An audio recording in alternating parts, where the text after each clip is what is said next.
Hello friends, in this video I'll show you how to merge cells in Excel in 3 ways. In this spreadsheet we have 3 columns and 10 rows with a list of names, surnames and age of people. Let's merge these cells. The first way.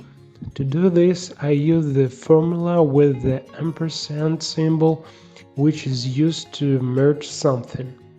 Click the cell D1, in which the merged text will be displayed. Press the equal sign on the keyboard. In the selected cell D1, enter formula.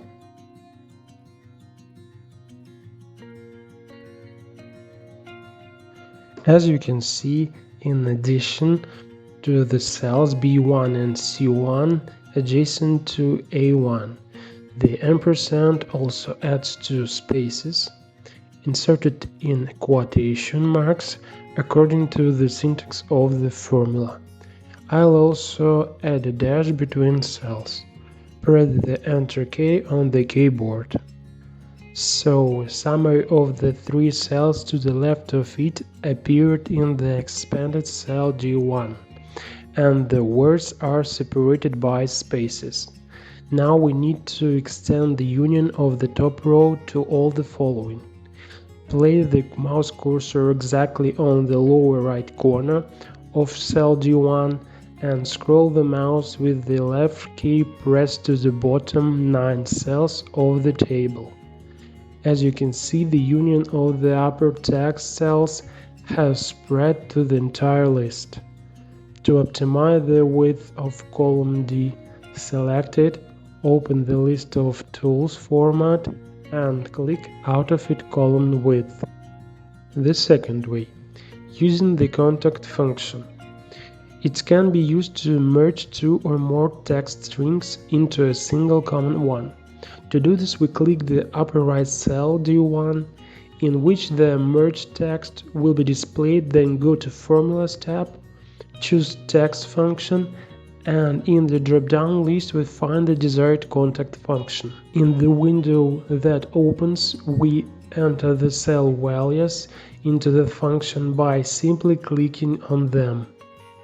Next, we enter a dash in quotation marks in the arguments text2 and text4 in order to separate the words in the merged cell.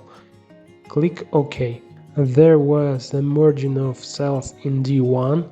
Let's extend the function as in the first case. The third way, using the Textjoin function.